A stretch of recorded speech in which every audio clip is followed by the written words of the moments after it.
It was the middle of June. With summer well underway, a rainy spell seemed to hang over Trista.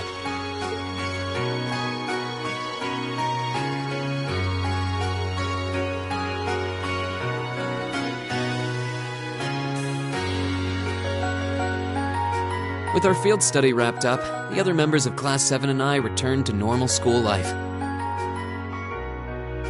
But just when we thought we'd gotten used to the challenging lessons and the breakneck workload, a moment of dread washed over us, making our blood run cold.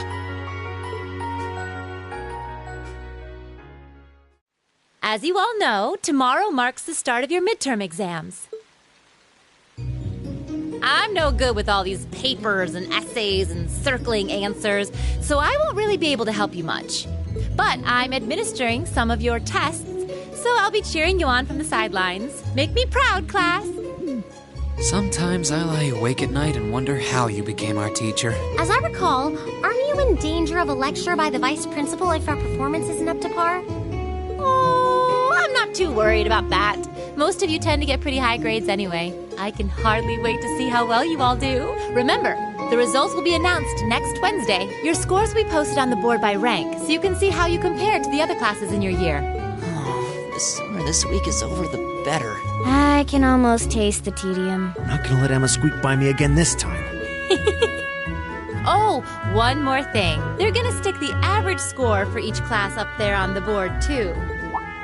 Our class averages? I suppose their intent is to furnish us with motivation in the form of class bragging rights. Well, I do enjoy a challenge. Anyway, I know it's only noonish, but I think that's enough homeroom for today. You guys can stay here and study, or just head on back to your dorms. Up to you. Prez, if you'll do the honors. Yes, instructor. Stand, bow.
excuse me.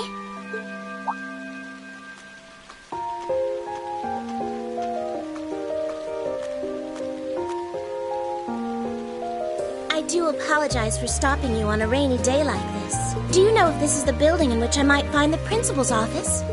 Oh, yeah, you're in the right place. His office is in the East Wing, first floor. The receptionist might have gone home already, but I can show you the way if you'd like. Thank you for your kindness, but I couldn't possibly trouble you more than I have already. I'll be able to find the way, I'm sure.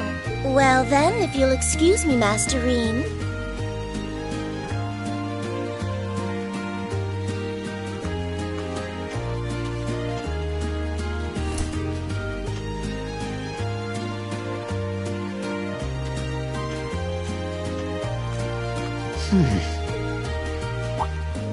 Wait a minute. How does she know who I am? Reen?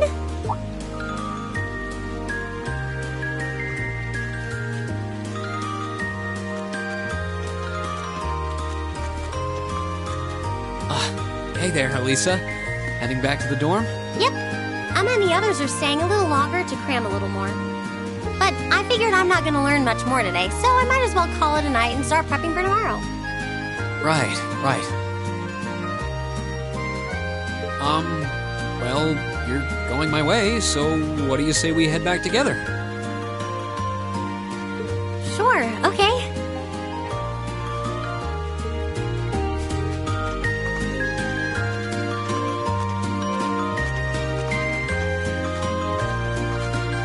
Hey, it's not often the two of us get to walk back to the dorms together, is it? Well, at least I got something good out of this downpour. Is there even a filter between your brain and your mouth? No need for that between friends. But you're in good company. My sister's asked me that before, too. She must be a saint to have put up with you all these years. Anyway, how do you feel? All prepped and ready for our exams? Not sure. I gave it the best I've got.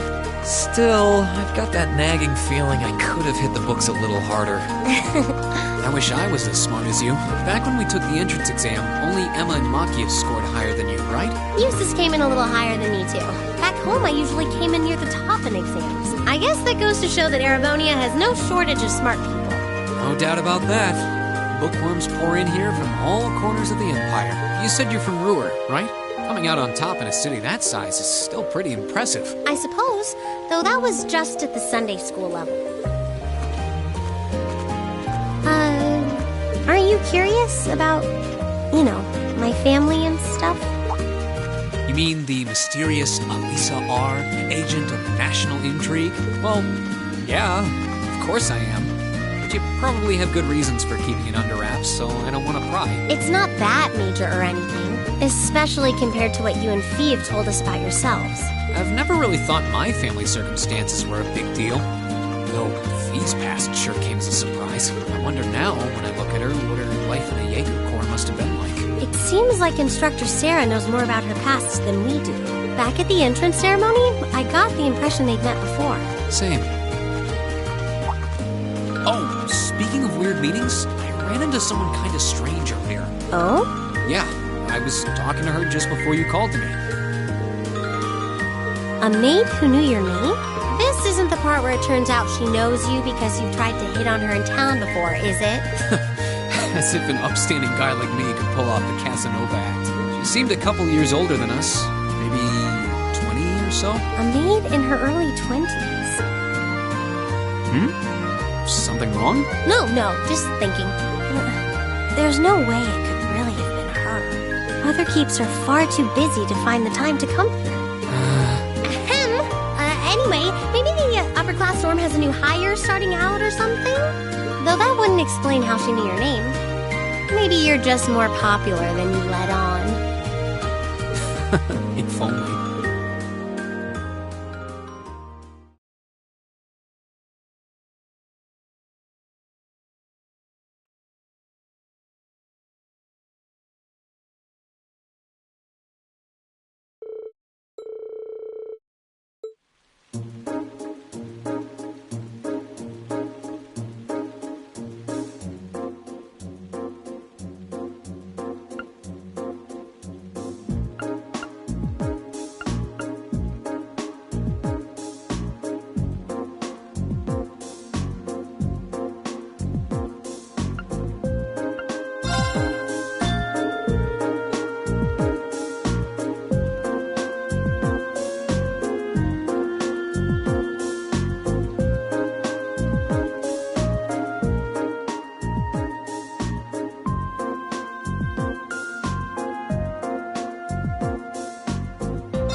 exams are over, I feel free as a bird, and I'll keep on soaring, at least until the results come back.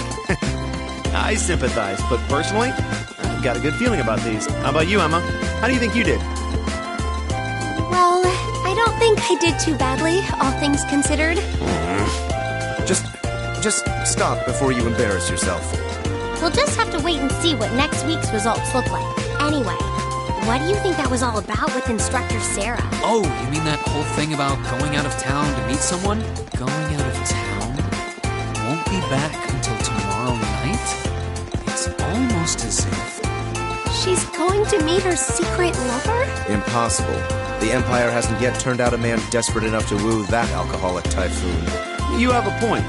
I can't deny she's got the looks to snare a man, but that personality and that lifestyle... You guys are terrible. Totally agreed, though. Ouch. Not surprised to hear that from you, though, Green. She always seems to dump the most work on you. Will you be helping the student council again tomorrow? That's the plan. Heck, I'm almost looking forward to being the student council's errand boy after pulling up studying for so long. Perhaps so. Oh, please let us know if you plan on exploring the old schoolhouse. Yeah, I'd be glad to lend a hand this time. Thanks. Better watch out, though. I might take you up on that offer. Ooh, looks like we're all up for a little exploration this time.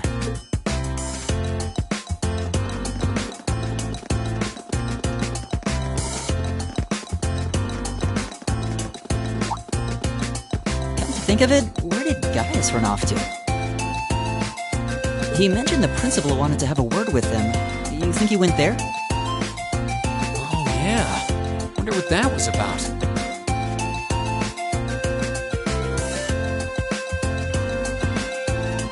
I hope he hasn't gotten into trouble. I mean, I doubt he would. I have no idea. He and Laura left early, too.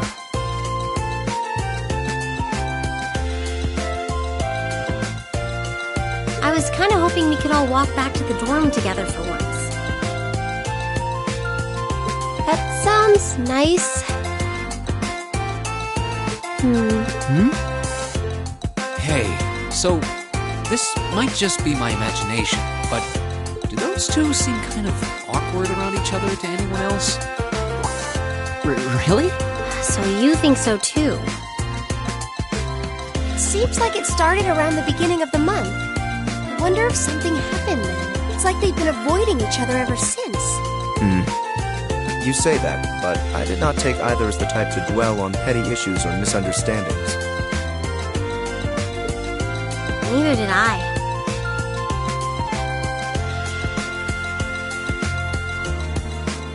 We've been trying to suss out what the problem between them is, but so far, no luck.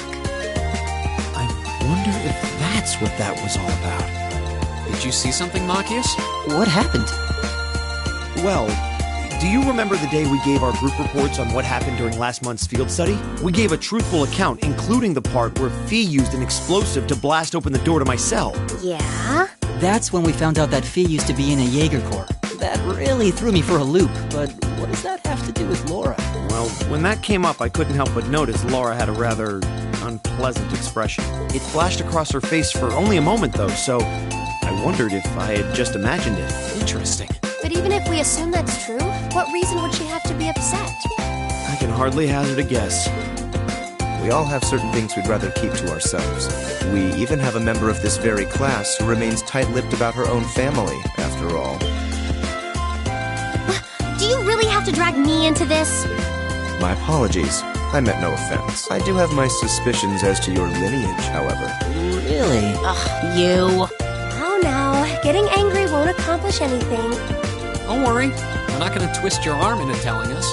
When you're ready to talk about it, we'll be ready to listen.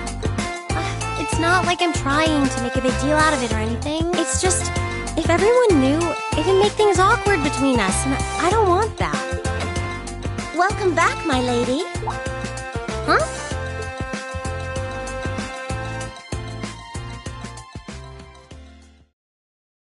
What?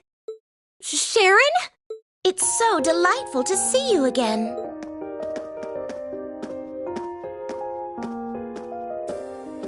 Oh, hey, it's that maid I ran into the other day. You know her? What are you doing here? She did it. Mother didn't. But of course, I was sent here at the behest of the chairman herself. Starting today, I will be assuming the position of caretaker for Class 7's dormitory.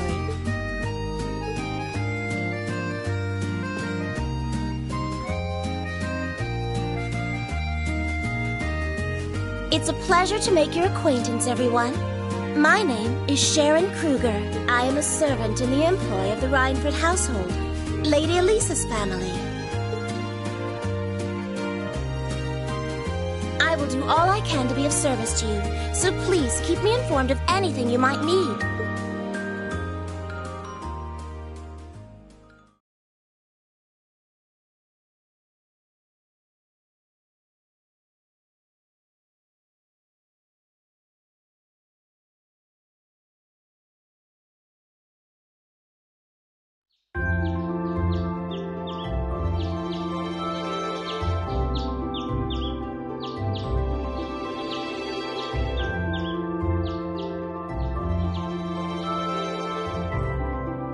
Whoa!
Simply spectacular. Just how many different types of food are there here? This looks more than edible. I believe this is what they call an imperial breakfast? That's right, Emma. It's a traditional Erebonian style of breakfast. I must apologize. It's taken me some time to familiarize myself with this kitchen, so my cooking has been a bit lackluster. Come now, Sharon. Your skill is something to be praised. This is far more colorful and varied than the breakfast served in my own home. I would compare this spread favorably with the breakfast served in the Duke's household. I'm honored that you think so. I've also brewed both tea and coffee if anyone would like some.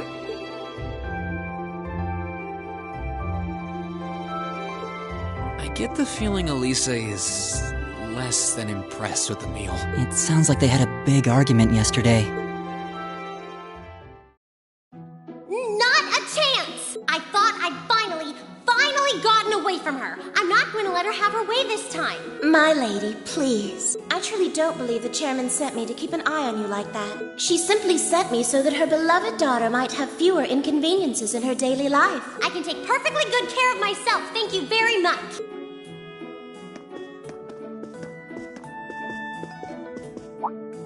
Oh, fine! I'll take this up with her myself then. Is she in the office at corporate today, or is she out on inspection or something? I believe she'll be dining with the Ministry of Railways president in the capital today. After that, she'll be continuing her inspection tour, so she won't be back in Ruhr for another 5 days. Does she ever slow down? I'm surprised she doesn't burn through a pair of shoes a week. Anyway, I'm not going to take this lying down. She's stuck her nose into things one too many times.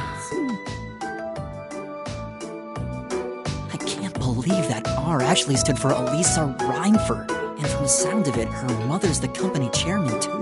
Yeah, I wasn't expecting that Elisa's mom is basically in charge of the continent's biggest industrial company. Her family's probably got more money than most of the aristocracy. I can see why she'd want to keep her family under wraps, what with all the nobles here.